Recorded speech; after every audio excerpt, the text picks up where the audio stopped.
রাত তখন গভীর। সিবিআইয়ের দুর্ধর্ষ অফিসার ঋতুমা রায় একটি অত্যন্ত গুরুত্বপূর্ণ বৈঠকের পাট চুকিয়ে নিজের বাসভবনে ফিরছিলেন। ঘড়ির কাঁটা মধ্যরাতেরও এক প্রহর পার করেছে, প্রায় একটা ছুঁয়েছে, আর তিনি সেই থমথমে জনশূন্য পথটি ধরে হেঁটে চলেছেন।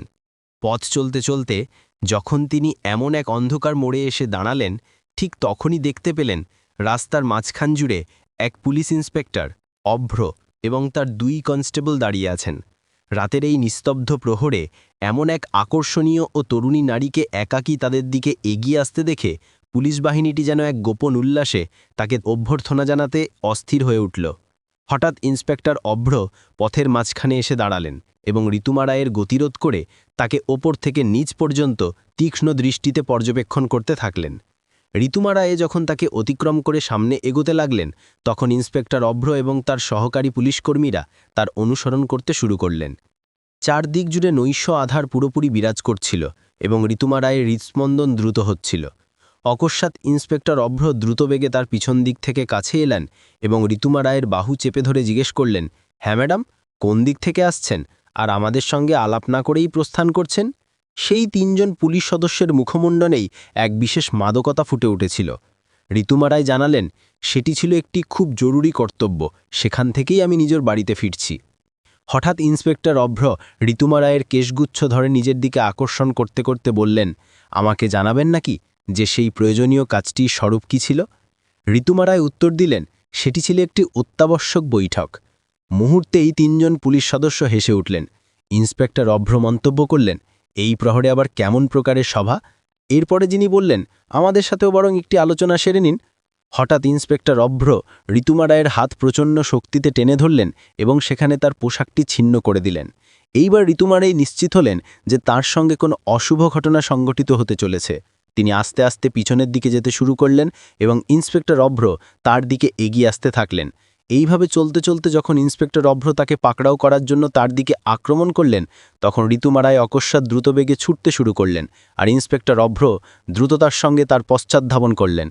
ঋতুমা রায়ের নিঃশ্বাস প্রশ্বাস দ্রুত হয়ে উঠেছিল। তিনি হাঁপাতে হাঁপাতে আর ভয়ে কাঁপতে কাঁপতে নিজের জীবন রক্ষার উদ্দেশ্যে দ্রুত গতিতে ছুটছিলেন। হঠাৎ ইন্সপেক্টর অভ্র তাকে পিছন দিক থেকে ঠেলে দিলেন এবং তিনি পথের মাঝখানে পড়ে গেলেন। ইন্সপেক্টর অভ্রর মুখমণ্ডলে এখন এক অস্বাভাবিক উন্মাদনা প্রকাশ পাচ্ছিল। তিনি নিচে পড়ে থাকা সেই তরুণীটিকে এক বিশেষ ভঙ্গিমায় দেখতে লাগলেন। ঋতুমা রায় রাস্তার ওপর লুটিয়েছিলেন, এখন আর রক্ষা পাওয়ার কোনো পথ ছিল না। হঠাৎ ইন্সপেক্টর অভ্র পথের ওপর বসে পড়লেন এবং যেই তাকে ধরার জন্য নিজের দুই বাহু প্রসারিত করলেন, ঋতুমা রায় এক দ্রুত ঝাঁকুনিতে প্রচণ্ড শক্তিতে তাকে ঠেলে পিছনে সরিয়ে দিলেন। ঋতুমা রায় নিচ থেকে উঠে দাঁড়াতেই ইন্সপেক্টর অভ্র দ্রুত তার কাছে এলেন এবং পিছন দিক থেকে তাকে জড়িয়ে ধরলেন। অকস্মাৎ ঋতুমা রায় উচ্চস্বরে বললেন, শোনো, আমাকে যেতে দাও, তোমরা এই কাজটি সঠিক করছো না, অন্যথায় তোমাদেরকে এর ফল ভোগ করতে হবে। কিন্তু ইন্সপেক্টর অভ্র ততক্ষণে উন্মাদ হয়ে গিয়েছিলেন। এরই মাঝে বাকি দুই সহকারী পুলিশকর্মীও সেখানে এসে পৌঁছালেন এবং ঋতুমা রায়ের কথা শুনে তিনজনেই উচ্চস্বরে হেসে উঠলেন। একজন সহকারী পুলিশকর্মী বললেন, হো, আমরা তো ভীষণ ভীত হয়ে পড়লাম। হঠাৎ ইন্সপেক্টর অভ্র সহকারী পুলিশকর্মীদের নির্দেশ দিলেন, মদের বোতলগুলো নিয়ে এসো। একজন সহকারী পুলিশকর্মী দ্রুত বেগে গাড়িতে ছুটে গেলেন এবং সুরাপাত্রগুলি সঙ্গে নিয়ে এলেন। ইন্সপেক্টর অভ্র একটি সুরাপাত্র হাতে তুলে নিলেন এবং তরুণীটির দিকে অগ্রসর হতে লাগলেন। অতপর ইন্সপেক্টর অভ্র সুরাটির মুখ খুলে রাস্তার মাঝখানে বসে থাকা তরুণীটির শরীরের ওপরে ঢেলে দিতে লাগলেন। এই মুহূর্তে তরুণীটি পুরোপুরি সুরায় সিক্ত হয়ে গিয়েছিলেন। দেখতে না দেখতেই সহকারী পুলিশকর্মী মদের দ্বিতীয় বোতলটি ইন্সপেক্টর অভ্রর হাতে অর্পণ করলেন। ইন্সপেক্টর অভ্র অর্ধেক সুরা পান করার পর বোতলটি ঋতুমা রায়ের দিকে এগিয়ে দিয়ে বললেন, এটি গ্রহণ কর, পান কর। ঋতুমা রায় আতঙ্কের সঙ্গে জানালেন, না, আমি সুরা পান করি না। ইন্সপেক্টর অভ্র ঋতুমা রায়ের দিকে তাকিয়ে বললেন, পান করে নে, অন্যথায় তোর সাথে এমন কিছু করব যে তুই কারোর সামনে মুখ দেখাতে সক্ষম হবি না। ঋতুমা রায়, যিনি একজন কেন্দ্রীয় গোয়েন্দা অফিসার ছিলেন, ইন্সপেক্টর অভ্রর হাত থেকে সেই সুরাপাত্রটি গ্রহণ করে পান করতে শুরু করলেন। এইবার ইন্সপেক্টর অভ্র এবং বাকি দুই সহকারী পুলিশকর্মী পরস্পরের দিকে তাকিয়ে চরম উৎসাহে ঋতুমা রায়ের দিকে চেয়ে থাকলেন, যেন তাদের লক্ষ্যটি সিদ্ধ হতে চলেছে। আর তারপর কি ঘটার ছিল? চোখের পলকে ঋতুমা রায়ের সারা দেহ যেন টলে গেল। তিনি নিজের দুই হাত মাথায় স্থাপন করে বললেন, এ কি চলছে? ইন্সপেক্টর অভ্র এবং সহকারী পুলিশকর্মীরা প্রতীক্ষা করছিলেন যে তার মাদকতা তীব্র হবে, আর ঠিক সেই মুহূর্তেই ঋতুমা রায় মাদকতার প্রভাবে রাস্তার মাঝখানে শুয়ে পড়লেন। ঋতুমা রায় এখন প্রায় সমনাহীন অবস্থায় পড়েছিলেন এবং তার কানে ৩ জন পুলিশ সদস্যের হাসির শব্দ প্রতিধ্বনিত হতে থাকল। হঠাৎ ইন্সপেক্টর অভ্র তার কাছে এসে মাথা ঝুঁকিয়ে তার মুখমণ্ডল খুব মনোযোগের সাথে পর্যবেক্ষণ করতে লাগলেন। তিনি নিজের হাত বাড়িয়ে দিলেন এবং তার কেশের একটি অংশ নিজের আঙুলে প্যাঁচাতে প্যাঁচাতে মৃদু হেসে বললেন, হ্যাঁ, এইবার আনন্দ আসবে। এই মুহূর্তে 2 সহকারী পুলিশকর্মীও কাছাকাছি এগিয়ে এলেন। তাদের চোখে নৃশংসতা এবং শরীরে এক পৈশাচিক উদ্দীপনা বিদ্যমান ছিল। কিন্তু যেই ইন্সপেক্টর অভ্র অগ্রসর হয়ে ঋতুমা রায়ের গণ্ডদেশে স্পর্শ করার প্রচেষ্টা করলেন, ছন করে একটি আওয়াজ হল। ঋতুমা রায় হঠাৎ ভূমিতে পড়ে থাকা সেই সুরাপাত্রটি হাতে তুলে সমস্ত শক্তি প্রয়োগ করে ইন্সপেক্টর অভ্রর মাথায় আঘাত করলেন। ইন্সপেক্টর অভ্রর দৃষ্টির সামনে অন্ধকার নেমে এলো এবং তার কপাল ক্ষতবিক্ষত হল। তিনি সেখানেই মাটিতে লুটিয়ে পড়ে গেলেন। 2 জন সহকারী পুলিশকর্মী এক মুহূর্তের জন্য হতবুদ্ধি হয়ে গেলেন। ঋতুমা রায় মাটিতে পড়ে যাওয়া থেকে নিজেকে সামলে নিয়ে কাঁপতে কাঁপতে উঠে দাঁড়ানোর চেষ্টা করতে থাকলেন। তার শ্বাস-প্রশ্বাস অত্যন্ত দ্রুত ছিল। মাদকতার কারণে তার পা কাঁপছিল এবং মাথাটি ঘুরপাক খাচ্ছিল। তবুও তিনি সমগ্র শক্তি দিয়ে ছুটতে শুরু করলেন। তখনই ভূমিতে পড়ে থাকা ইন্সপেক্টর অভ্র একজন সহকারী পুলিশকর্মীকে চিৎকার করে বললেন, কি দেখছিস? ওকে পাকড়াও কর, এর দণ্ড এবার ওকে গ্রহণ করতেই হবে। একজন সহকারী পুলিশকর্মী দ্রুত তার দিকে দৌড়লেন। ঋতুমা রায় তখনও সামান্য দূরেই পৌঁছেছিলেন যে সহকারী পুলিশকর্মীটি গিয়ে তার বাহু ধরে ফেললেন। আকস্মিক ইন্সপেক্টর অভ্র ক্ষোভে ছুটতে ছুটতে নিকটে এলেন। এই মুহূর্তে তার চোখে পৈশাচিক লাল আভা পূর্ণ হয়ে উঠেছিল। তিনি সহকারী পুলিশকর্মীর হাত থেকে ঋতুমা রায়কে টেনে নিজের কাছে এনে হুঙ্কার দিয়ে বললেন, তুই আমার সাথে খেলা করার সাহস করেছিস, এখন তোর দণ্ড আরও বৃদ্ধি পেয়েছে। ঋতুমা রায়ের শ্বাসপ্রশ্বাস রুদ্ধ হয়ে আসছিল। তাকে দেখে বিপন্ন মনে হচ্ছিল। অতপর ইন্সপেক্টর অভ্র তাকে হাত ধরে আকর্ষণ করতে করতে নিজের গাড়িটির দিকে নিয়ে যেতে শুরু করলেন এবং 2 সহকারী পুলিশকর্মীকে বললেন, তোরা এইখানেই অবস্থান কর। এইবার যা করার আমি এককভাবে করব। এখন আমি আমার প্রকৃত শক্তি প্রদর্শন করব। 2 সহকারী পুলিশকর্মী হাসতে শুরু করলেন। ঋতুমা রায় নিজেকে মুক্ত করার চেষ্টা করলেন, কিন্তু ইন্সপেক্টর অভ্র আরও জোরের সঙ্গে তাকে ধরলেন এবং টেনে গাড়ির কাছে নিয়ে এলেন।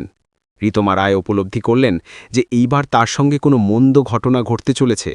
ঠিক তখনই ইন্সপেক্টর অভ্র গাড়ির প্রবেশদ্বার খুললেন এবং ঋতুমা রায়কে অকস্মাৎ গাড়িটির ভেতরে ঠেলে দিলেন। এই মুহূর্তে রাতের শেষ অংশ। জনহীন রাজপথ এবং গাড়ির ভেতরে পতিত যুবতী ও রূপবতী ঋতুমা রায়, আর নিজের প্রতিশোধ গ্রহণ ও হৃদয়ের লালসা নিবারণের জন্য উদ্যত ইন্সপেক্টর অভ্র। হঠাৎ ইন্সপেক্টর অভ্র দ্রুততার সাথে দরজা বন্ধ করলেন এবং নিজেও ভেতরে প্রবেশ করলেন। তার চোখে ছিল পৈশাচিক দীপ্তি এবং প্রশ্বাসে মাদকতার তীব্র গন্ধ।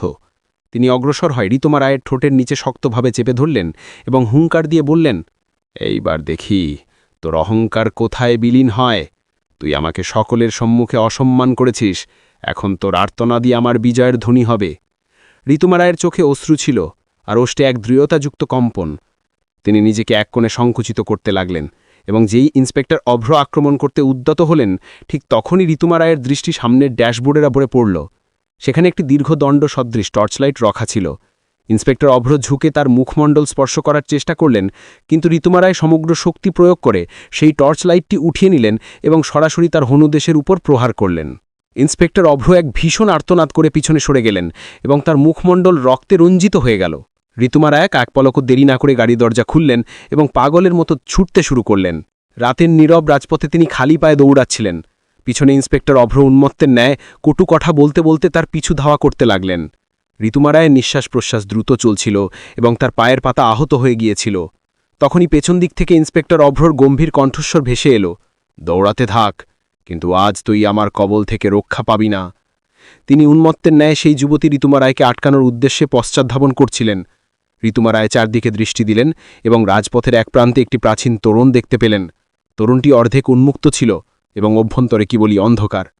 এটি ছিল একটি বহু পুরনো পরিত্যক্ত গুদামঘর। ঋতুমা রায়ের চরণদ্বয় স্বয়ংক্রিয়ভাবে সেই দিকে মন নিল। তিনি টলমলে পায়ে যেই ভেতরে প্রবেশ করলেন, দেখলেন অভ্যন্তরে ভাঙা ইট পাথর এবং মরিচা ধরা যন্ত্রাংশ ইতস্তত ছড়িয়ে হয়েছে। ঋতুমা রায় একটি যন্ত্রের আড়ালে গিয়ে হাঁপাতে হাঁপাতে আত্মগোপন করলেন। তার বুক ধুকপুক করছিল, যা নির্জন রজনীকে আরও ভীতিকর করে তুলছিল। কিছুক্ষণ পর তরুণটি শব্দ করে খুলে গেল এবং ইন্সপেক্টর অভ্র ভেতরে প্রবেশ করলেন। তার পদধ্বনি প্রতিধ্বনিত হচ্ছিল। কোথায় গা ঢাকা দিয়েছিস? তার স্বর গুদামঘরের দেওয়াল থেকে প্রতিধ্বনিত হয়ে এলো। ঋতুমা রায় নিজের ঠোঁট দাঁত দিয়ে চেপে ধরে নিঃশ্বাস চেপে বসে থাকলেন। ইন্সপেক্টর অভ্র আস্তে আস্তে পা ফেলে অন্ধকারের মধ্যে এখানে ওখানে দেখতে লাগলেন। ঠিক তখনই তিনি নিচ থেকে একটি মরিচা পড়া লোহার দণ্ড তুলে নিলেন এবং সেটি মেঝের ওপর ঘর্ষণ করতে করতে অগ্রসর হতে লাগলেন। ঠিক তখনই হঠাৎ একটি আওয়াজ হলো। সেই শব্দটি শুনে ইন্সপেক্টর অভ্র উচ্চস্বরে হেসে উঠলেন। হা হা হা, তুই রক্ষা পাবি না। আজ এই অন্ধকার গুদাম ঘরই তোকে ধ্বংস করে দেবে। ঋতুমা রায়ের চোখ থেকে ঘর্মধারা ঝরতে থাকল। হঠাৎ ইন্সপেক্টর অভ্রর দৃষ্টি যন্ত্রটির পিছনে গেল। তখন তিনি যন্ত্রটির পিছন থেকে অগোচরে এসে ঋতুমার পিছনে বসে পড়লেন এবং অকস্মাৎ তাকে কোমর বরাবর ধরে ফেললেন। ঋতুমা রায়ের নিঃশ্বাস প্রশ্বাস এইবার আরও গতিময় হয়ে উঠল, কারণ তার পিছনে ইন্সপেক্টর অভ্র বসেছিলেন। এই মুহূর্তে ঋতুমা রায় বুঝতে পারলেন যে মুক্তির আর কোনো উপায় অবশিষ্ট নেই। তিনি অকস্মাৎ নিজের মুখ ইন্সপেক্টর অভ্রের দিকে ঘুরিয়ে বললেন, দেখুন, আপনি এই সমস্ত কাজ সঠিক করছেন না। আপনি এখন যা করার জন্য উদ্যোগী হয়েছেন তার ফল আপনার জন্য অত্যন্ত মন্দ হবে। আইন আপনাকে এর দণ্ড প্রদান করবে। ইন্সপেক্টর অভ্র হেসে উত্তর দিলেন, এই উন্মাদ তরুণী, তুই কি এখনও মনে করি যে আমি তোকে সহজে ছেড়ে দেব? সবশেষে আমি একজন পুলিশ পরিদর্শক। আইন, হ্যাঁ আইন, সেটাই যা আমি চাই। আর এখন এই জনহীন অবস্থানে তোর আর্তনাদ কেউ শুনতে সক্ষম হবে না। ঋতুমা রায় ভয়ে ভয়ে সেখান থেকে উঠে দাঁড়ালেন।